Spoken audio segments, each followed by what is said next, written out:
When we met, I was actually towards the end of what was a 2-year relationship with somebody that I was considering marrying.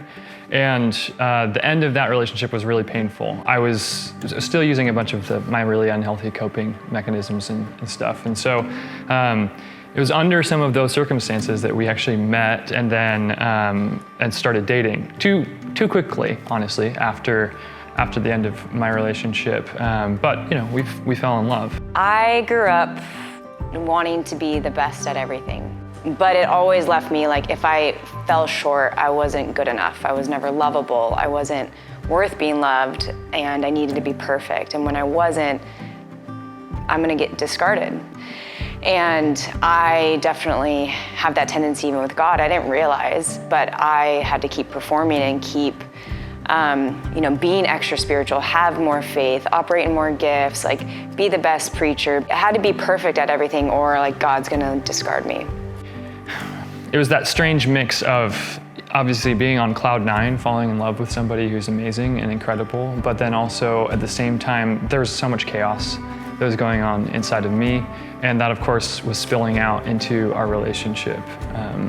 And so she kind of quickly learned, my dysfunction, my pain, and so a lot of my coping that I had learned throughout my life was escape, into fantasy and reading, into, I'd use substances. I was exposed to pornography when I was young, so that of course was like an issue as well. And she made it pretty clear that like, hey, I don't know if I'm comfortable moving forward in this relationship unless you really start to address some of this stuff.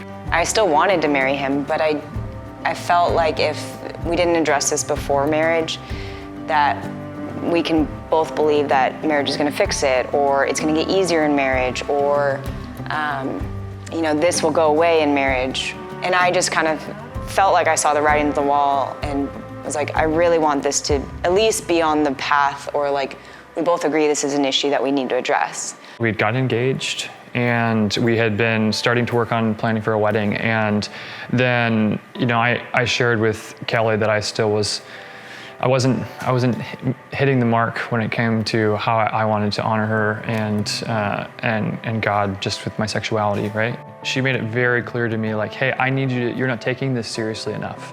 And I actually don't know if I want to marry you unless you demonstrate to me that you're willing to take this seriously. And so I said, okay. I thought I was doing pretty good, I was like good enough sort of thing. And we're so incredibly blessed to be where we're at because we have access to care and support networks like the skills courses. And so I dove into those, a little later on. She started the women's skills. And so we started to learn the pain and peace cycle. We started to get all these tools that have really helped. But that was kind of I'd say that was a really big turning point for us. Out of his excitement and learning the core roots of why we do what we do, it helped me actually have compassion for him. Knowing our stories, both, knowing your partner's story, knowing your own story, you can learn to have compassion for each other, and not saying that how you cope is okay, but it's learning to have compassion and understand why they're doing what they're doing. But yeah, he was excited about it, and I could see things beginning to change, and I wanted that for myself. I wanted to change and grow with him, and so that's why I went to Women's Skills. So it was both of us agreeing individually to pursue the healing journey that, opened the path for marriage again, right? And beginning to cultivate a deeper level of trust as she saw me, I think, walking in a deeper level of brokenness and transparency, and being really encouraged and supported by people around us, to continue pursuing each other and pursuing health and healing. So, and for us in our first year of marriage, right, we're only been married for a little bit over a year. It's been an absolutely insane ride. Yeah. I think having community is a huge thing, and people being okay to share your brokenness with, and that we know we have people who love us no matter what.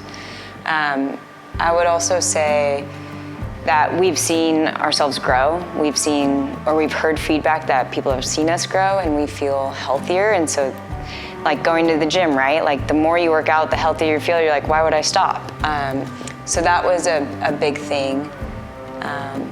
for us, and it's kind of the biggest thing right now. We feel like we've grown tons and we still want to keep growing and to become all that God's called us to be. So, for me, I made a commitment to continue in men's skills because that community, it's a specific sort of setting where people are coming to pursue deeper understanding and deeper healing. And so it's miraculous because that space is the space that I need to hear the voice of God. It's also the space that I need to be able to hear her.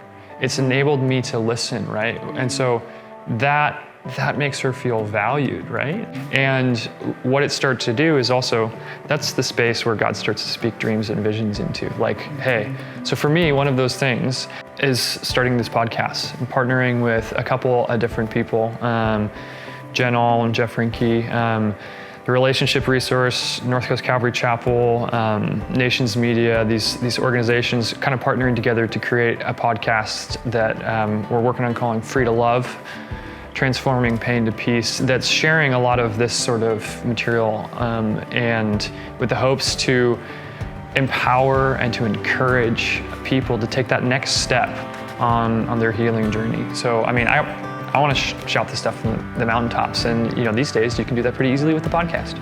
Seeing how it's transformed our lives individually and in our marriage, I also have been excited to get this curriculum of men's skills and women's skills to our partners abroad. I know the Relationship Resource just translated women's skills into Spanish, and so we got the first 10 books printed and sent to Mexico. So they've just started their first cohort with 10 women in Mexico. Now I feel free to understand that, hey, like I can be loving to her, I can be patient, I can be kind, I can be soft, I can be filled with peace because that's who my God is, right? And that's the God that lives inside of me. I know God loves me, but having tangible people in that process has really helped me believe I'm deeply loved and wanted by Joseph and by friends, and I've always struggled with that.